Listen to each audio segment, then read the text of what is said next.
As president of Boise State, one of my jobs is to represent Boise State University to the governor of this state, the state legislature, the Idaho State Board of Education, our donors, the many constituencies who we rely and depend upon to support this great university. However, my colleagues and I in the administration at Boise State simply cannot do that alone, because so often we're asked, well, what do your students think? Who are your students, by the way? Could you characterize your students for me? For that, we rely on the Associated Students of Boise State University, ASBSU, as you have come to know it over the years, student government here at Boise State. And I don't often do this, but I wanted to take a moment to point to some incredible leadership skills that I think have been demonstrated in this last year by your student body president, Brian Garretson. Brian has been there with us as we have presented to the governor of the state, to the legislature, to the state board, to our donors. And Brian comes to us all the way from New Jersey, and I know his parents were here, and I just wanted them to know and thank them for Brian Garretson being who he has been these many years, and wishing him best. Brian is headed, thank you, that's great. Brian is headed for Officer Candidate School in the United States Marines at the end of this month, and we wish him the very best.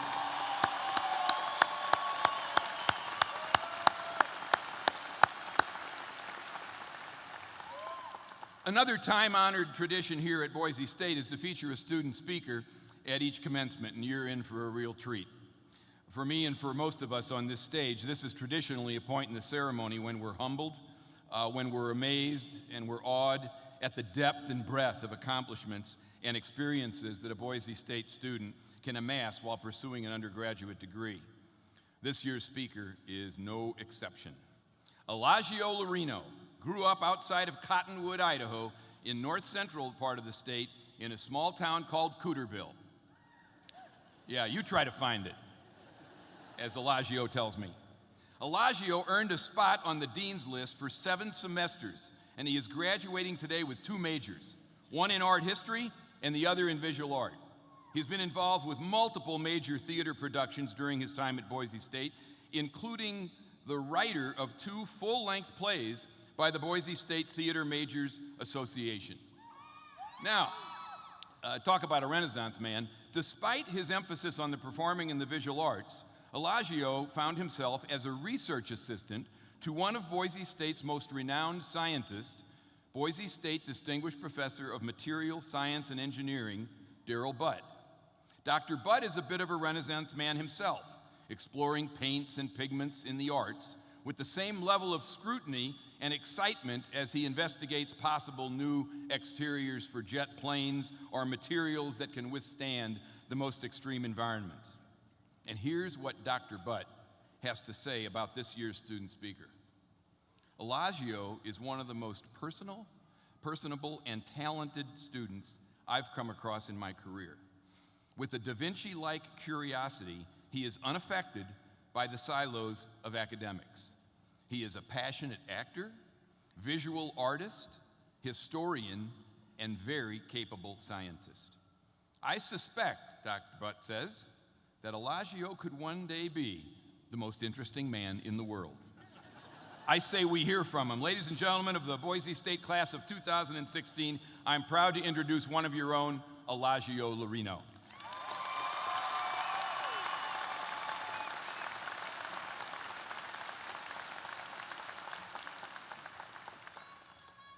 Whoa! Thank you. And thank you, Dr. Kustra, most interesting man in the world. Stay thirsty, my friends. Well, hello, graduating class of 2016. You look fabulous! Well, it is time. Yes, this is the part of the ceremony when you get to settle into your seats just a little bit more, glaze over, zone out. I shan't be offended, just as long as you check back in with an obligatory chuckle every once in a while. There it was. There it was.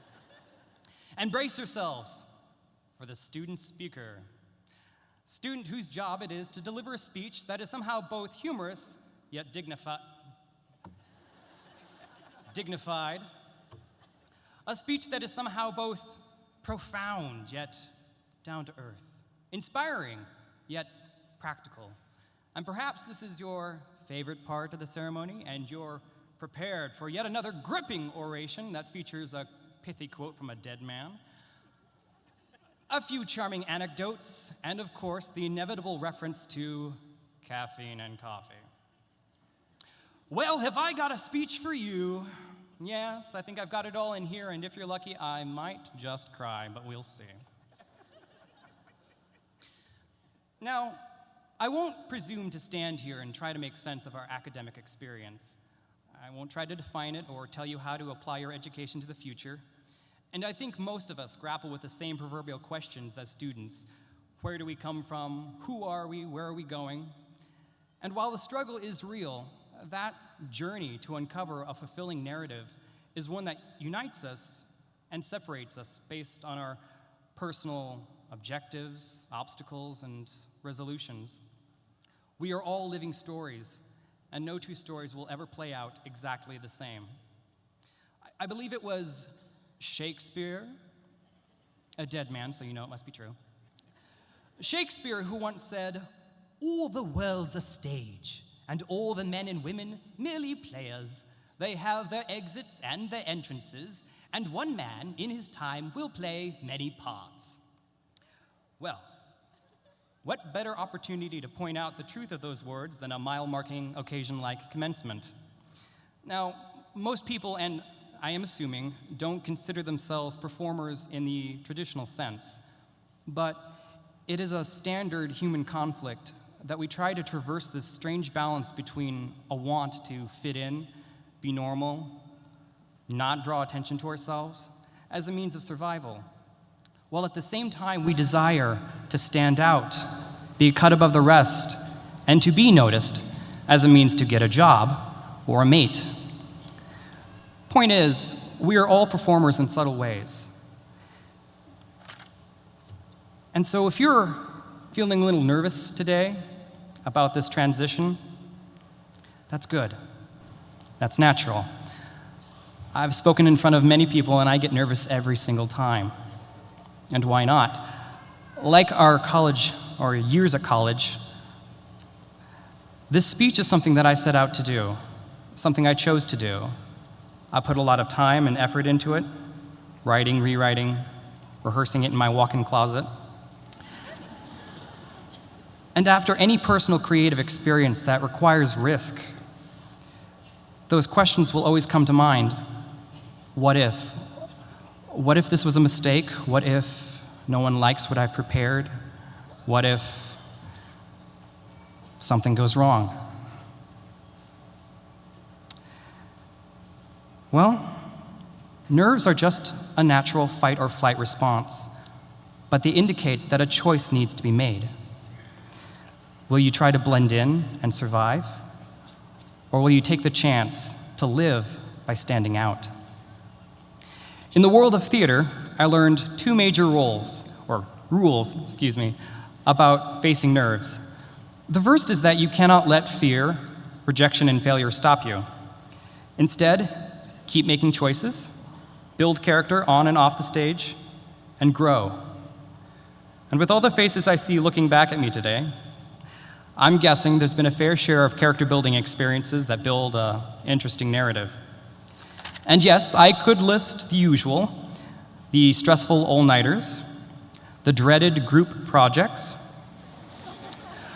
the questionable dietary choices, the inebriation, the experimentation.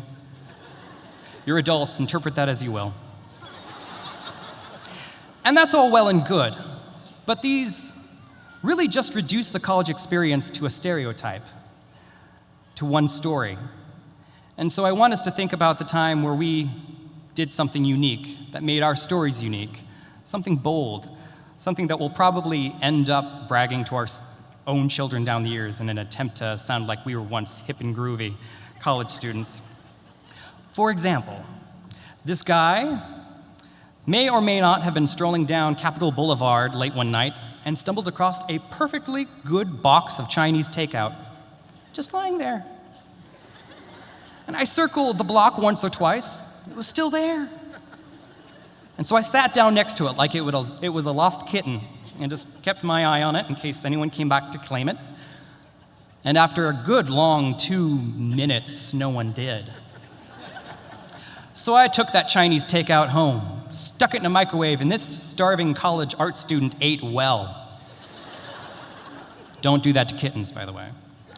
Or, another example, this guy may or may not have helped out a fellow art student with a photography project and posed for what I consider were tasteful nudes. They came out very well. So well that they were selected for a student juried exhibition and put on public display. All of it. I noticed classmates had a hard time making eye contact with me. Faculty were all like, hey, look at you. All of it, you. Or, this guy may or may not have been given an assignment to create a self-portrait out of found materials. Well, I took the symbolic approach, found myself a dead squirrel in the Cheesecake Factory parking lot, and I stuck that deceased rodent into a box, gift-wrapped it with fancy glitter and ribbons, and then videotaped as an unsuspecting student unwrapped it. What can I say? I was an angsty freshman. The point is if we can look back on our college experiences and go, oh yeah, then we've probably gotten practice taking risks. And the truth is, while nerves will never go away, one chooses to fight or flee.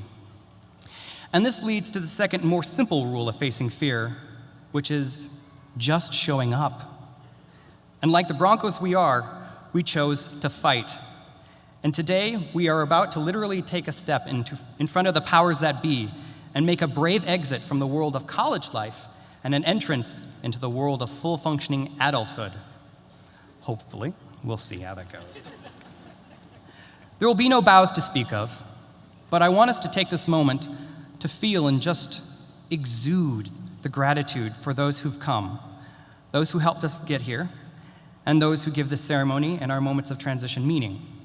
And we are so lucky to be surrounded by so many people, family, friends, loved ones, fellow students, and of course the faculty and staff. And as the student speaker, it is one of my biggest jobs to speak on behalf of all the students, to say from the bottom of our hearts, thank you. Thank you for the knowledge. Thank you for the support. Thank you for the laughs and the tears. Thank you for the frustrations and the inspirations that pushed us just a little bit further. Thank you for those who are here and those who could not be. Your impact will not be forgotten soon. All right, enough of that. It was heartfelt, I meant it. But as we leave here today, I want us to bear in mind the last of Shakespeare's insightful quote, that this will not be the last parts that we play. Life after college continues, and commencement is quite literally just another word for beginning. And many of us are playing many parts as we speak. We all are. But some will go on to become professionals, spouses, parents, and even continue as students of a different kind. But in those future stages of life, whatever roles you play or find yourself randomly cast in, if you ever feel that nervousness, that doubt in yourself and your ability to play that part, when that fear of uncertainty comes, the challenge is to change that nervous fear of what could go wrong and turn it into excitement of what will go right.